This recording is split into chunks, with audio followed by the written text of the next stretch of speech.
Breaking news po. Nako, BBM, iniwan na ng mga kasamahan. Pasabog po ni Attorney Harold Respicio, Vice Mayor ng Reyna Mercedes. Nako po mga kababayan, napakarami ng bumabaliktad. Isa na rito ay yung National Security Advisor ni BBM, si Eduardo Anyo. Nako mga kababayan ko, ano ang sabi ng palasyo? Ito po mga kababayan ko.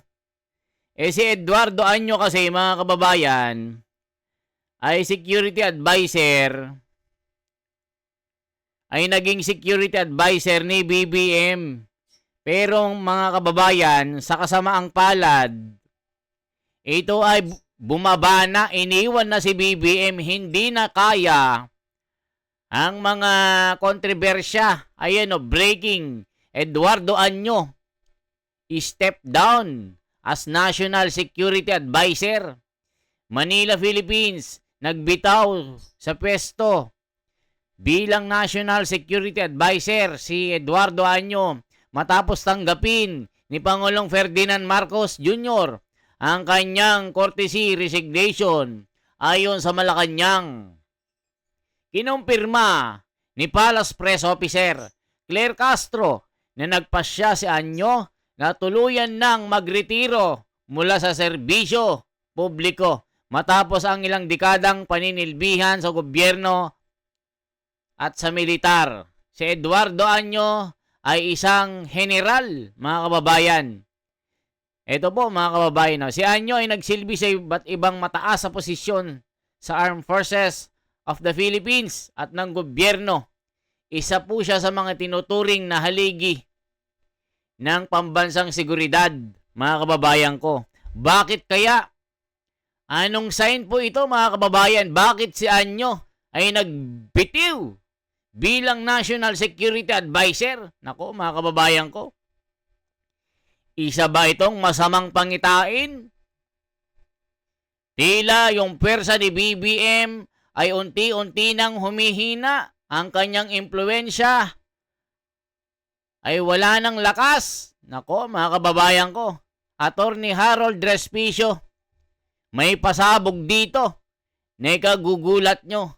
Bakit nawawala na ang mga kakampi ni BBM? Tila bumabaliktad na at lumilipat ng barkong masasakyan. Tila iniwan nila yung kapitan nila. Dahil ba palubog na yung barko?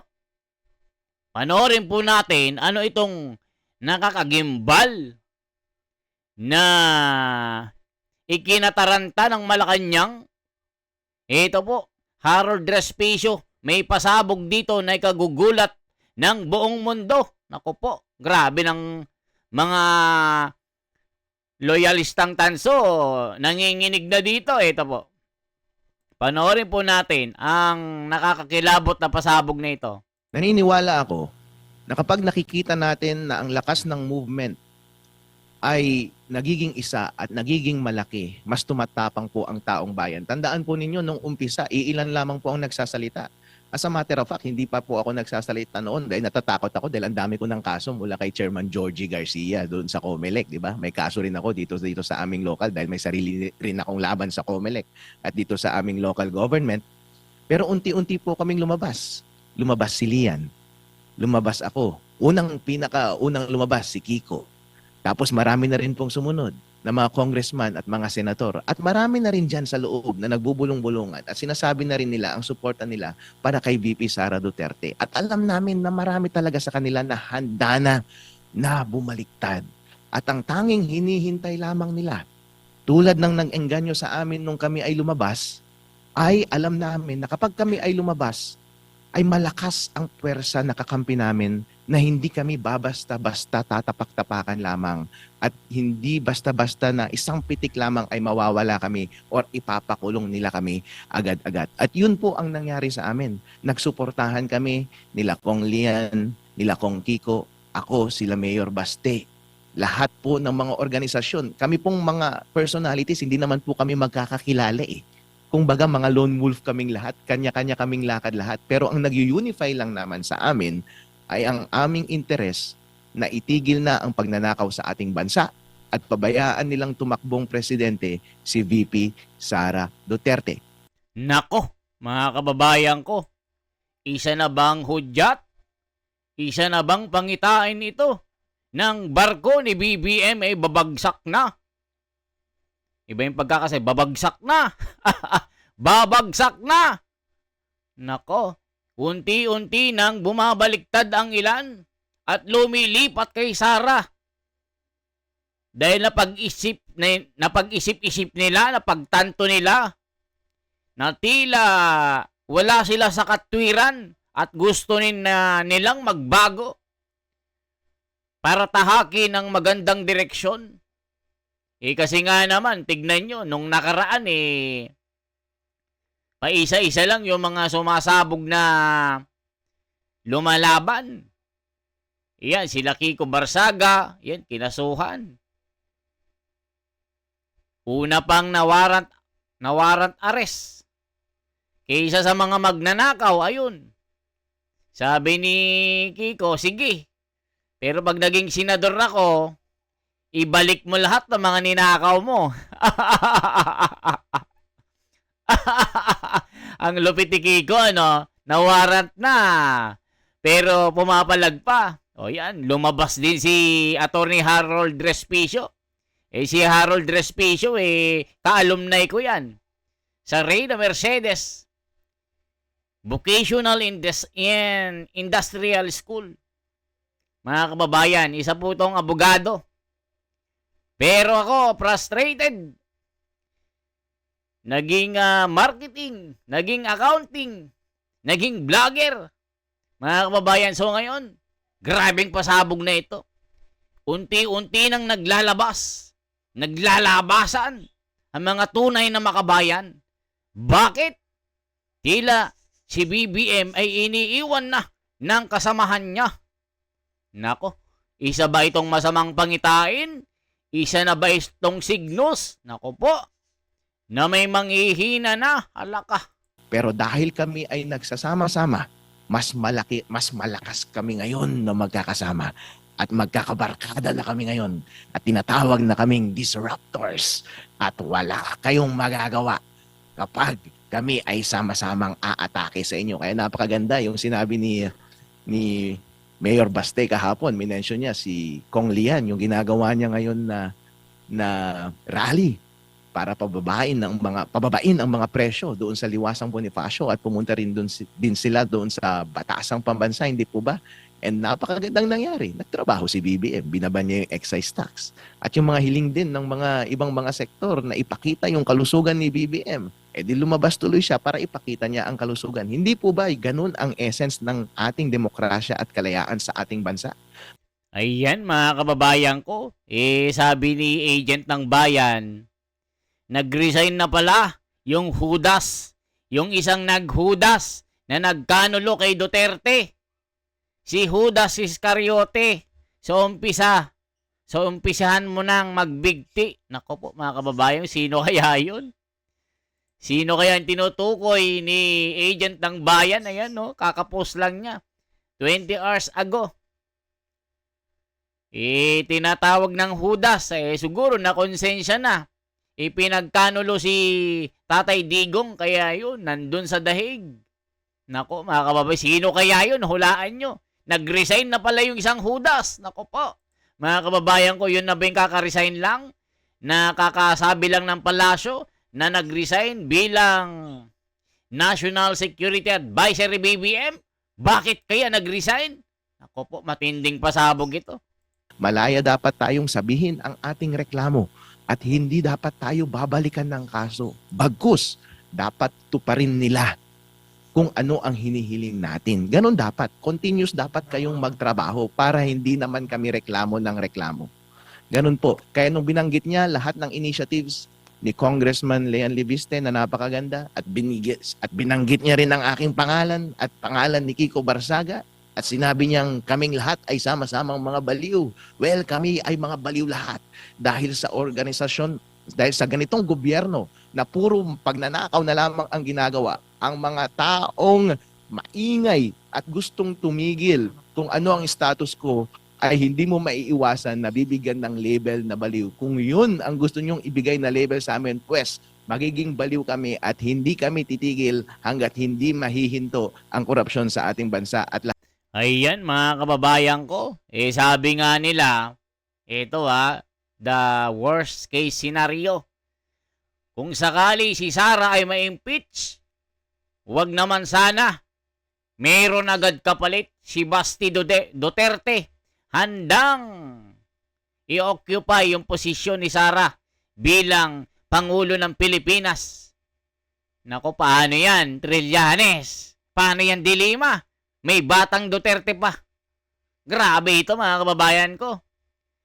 Nakita nyo naman, di ba? Sabi ng palasyo di ba sila Attorney Israelito Torion, nag-file sila ng petition sa Korte Suprema na magsagawa si BBM ng kanyang hair follicle test. Pero matapang na sinagot na Anticlear at ng palasyo. Anong sabi niya? Mga kababayan, palasyo, iginiit na hindi na kailangang magpa-drug test ng Pangulo. Bakit? Unless there is a proof of serious illness. There's no need for the President undergo that. Nako po, mga kababayan ko, Anticlear, ayan binasag ang katahimikan kahit pumuti ang uwak. Nanindigan ito. Nako po.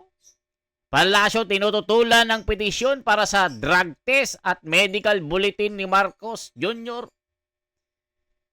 Mariing tinututulan ng Malacanang ang petisyon na umihiling na utusan si Pangulong Marcos Jr. na sumailalim sa hair follicle drug test at maglabas ang medical bulletin kasunod ng paghahain nito ng United People Initiative. Kumbaga, sila sila yung grupo ng UPI na kinabibilangan ni yung hinuli sa airport, si General Pokis, Romeo Pokis. Ayon kay PCO Yuse Claire Castro, walang sapat na basehan ang naturang petisyon at tila pinalalaki lamang ang issue. Silang gumagawa ng issue nang walang basehan. Nako po, mga kababayan ko, yan ang pasabog ng Anticlear. Iginit din niya na hindi basta-basta maaaring pilitin ang isang nakaupong Pangulo na ibunyag ang kanyang medical records. Kung chismis lang at guni-guni, hindi babaliktarin ng Korte Suprema ang ganitong ruling. Grabe, binanggit ang palasyo na may umiiral na jurisprudence na nagproprotekta sa Pangulo laban sa sapilitang paglalabas ng medical information maliban na lamang kung may malinaw at matibay na ebidensya ng seryosong karamdaman. Unless there is a proof of serious illness, there's no need for the President undergo for that. Naku po, mga kababayan, hindi na Anticlear. Tuloy pa natin to. Grabing mga pasabog ito, mga kababayan ko. lahat ng kalokohan na ginagawa ninyo na pang-aabuso ng impeachment process na nakasaad sa ating saligang batas at para buwagin ang ating democratic process na ang kalayaan ng Pilipino na kanilang iboto ang gusto nilang presidente sa susunod. Opo, Attorney, magandang gabi, si Admar po ito. Ano naman masasabi niyo po na ikinokonek itong koalisyon na maagang namumulitika? Kung paagahan lang ng politika ang pinag-uusapan, mas maagang namulitika si Bongbong Marcos. Bakit? Wala namang dahilan para gantihan niya ang Duterte. Una, pinaaresto niya si Digong Duterte. Pangalawa, sinampahan niya ng impeachment si VP Sara Duterte. Meron bang dahilan para gantihan niya sila? Wala naman. Ang mga Duterte nga ang nagpapanalo sa kanya bilang presidente ng Pilipinas. Nung una siyang tumakbo, hindi nga siya makapanapanalo, hindi ba? Panalo si Digong noon pero talo siya. Alam niya na ang tanging paraan lamang niya para manalo nung tumakbo siyang president ay dumakit pa rin siya sa mga Duterte. Kaya utang na loob niya sa Duterte ang kanyang pagkapanalo bilang presidente. Pero dahil mahina siyang presidente, napaglaruan siya ng mga ambisyosong nasa paligid niya, katulad ng ambisyoso niyang pinsan na si Tambaluslos na O kita nyo mga kababayan ko, nako po, may hinang leader daw, sabi ni Attorney Respicio. Grabeng mga pasabog ito. pressure tuloy siya. At kung sino-sino mang mga ganit sa kapangyarihan sa kanyang paligid, ngayon tuloy gusto nilang pabagsakin at huwag nang bumalik sa kapangyarihan ang mga Duterte. Walang dahilan, pinakulong niya si Duterte at isinuko niya sa mga dayuhan. O kita nyo mga kababayan ko. Doon nagkamali kasi si BBM mga kababayan. Pinakulong si Tatay Digong, doon bumagsak ang kredibilidad ni BBM. Isipin nyo mga kababayan, pinanalo. Para manalong Pangulo ng Pilipinas, ang laking bagay na si Sara ay naging Vice President niya nung eleksyon. Sa totoo lang mga kababayan, isa po ako sa mga nag-conduct ng kauna-unahang kalye survey po ni BBM noon na talagang napakalakas. Na dati po si Sara talaga ang lalaban bilang Pangulo. Dahil kasi Sara Duterte ay mapagbigay at walang ambisyong maging Pangulo, ibinigay yung posisyon kay BBM. So doon na nag-umpisa yung unit team kung saan-saan po kami nakakarating mga kababayan. Dahil po sinusundan po namin ang mga aksyon ng campaign ng dalawa. Isa po ako sa mga masusugid na sumuporta sa kanila. Kahit saan po sila kumampanya. Umabot kami ng Cotabato sa Mindanao. Buong Pilipinas po iniikot namin. Ako, with my own expenses. Walang bayad-bayad politika. Dahil nga po, syempre, tayo ay nagkakandak dati ng kalye survey. So, nung kumakumpanya na, sumasabay po tayo. Pag sasakay ako ng eroplano, sagot ko, sariling bulsa po. Isipin nyo mga kababayan, samantala yung mga kasama ko, bayad sila. Syempre, sa mga transportation, pero libre naman ang hotel namin mga kababayan. Pero yung pamasahe sa eroplano, sagot ko po. Yan po yung katotohanan. Pero yung iba, talagang may bayad sila. Okay? O tuloy natin. Bakit niya ginawa yun? As a matter of fact, meron namang mga institusyong pangdemokrasya and accountability sa Pilipinas. Meron naman tayong gumaganang judiciary. Meron naman tayong gumaganang ombudsman dito. Doon sa Rome Statute ng International Criminal Court, merong complementarity na tinatawag na kapag gumagana ang iyong mga judicial institution sa iyong bansa, walang jurisdiction ang ICC. At alam ni BBM na kapag ginamit niya ang mga democratic judicial process sa ating bansa ay hindi makakalusot ang mga kaso niya laban sa Duterte dahil alam niya na isa sa mga pinakapopular na presidente at pamilya sa Pilipinas ay Duterte, masigit pa sa mga Marcos. Alam niyang hindi makakalusot ang kasong yan dito sa Pilipinas. Dahil O kita nyo mga kababayan, anong nangyari? Syempre, pinulitika. Kahit walang presensya ng ICC, hindi sakop ng ICC ang batas ng Pilipinas. Pero nung ginawa nila, pinagkaisahan nila, inusig nila, kinidnap nila si Tatay Digong. Isinantabi nila ang umiiral na lokal na batas ng Pilipinas. Yung umiiral na batas ng Korte Suprema. Hindi dumaan ang karapatan ni Tatay Digong para litisin dito. Anong nangyari? Bigla nilang dinampot. Isinakay sa eroplano, sa pribadong eroplano. Ayun, boom! Nandun agad hanggang ngayon. Isang taon na po mga kababayan O yun ang ginawa. Pagkatapos ng mga ginawa ni Tatay Digong dito sa ama ni BBM, pinakulong doon sa libingan ng mga bayani na matagal na pinag-awayan ng mga dilawan. O ngayon, magkakakampi na sila, mga kababayan ko. Dilawan, pinklawan. Mga loyalistang tanso. Magkakakampi na. Dinudurog nila si Sara. Dahil nga amain niya itong si PRRD. Dati, 40 years po na pinagdedebatihan sa ambay, lilibing ang aking tatay. Ayon ang dilawan, pinaiyak si BBM at ang pamilya Marcos eh. Di ba mga kababayan ko? O ituloy natin.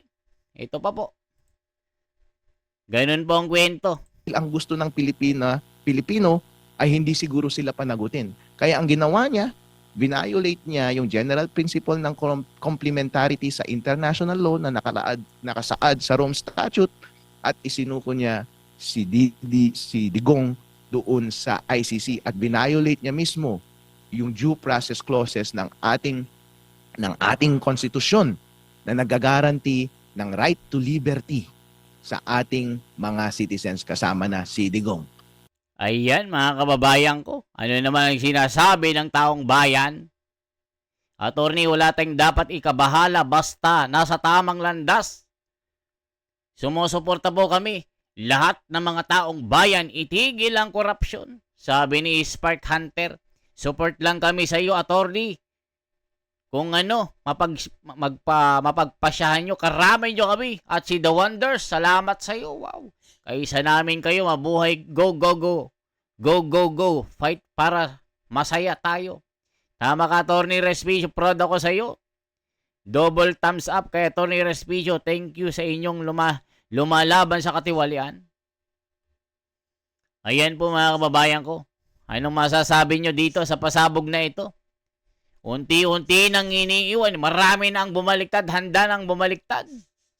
Ayan, yung National Security Advisory BBM, si Eduardo Anyo, yun. Nagretiro na.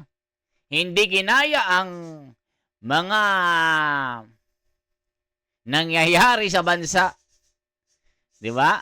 For transparency, for a better democracy. Ayan, ayaw pa nilang tanggalin ng value-added tax.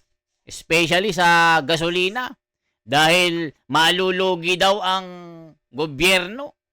320 billion daw ang mawawala. Mas maganda daw ayuda na lang daw. Aba.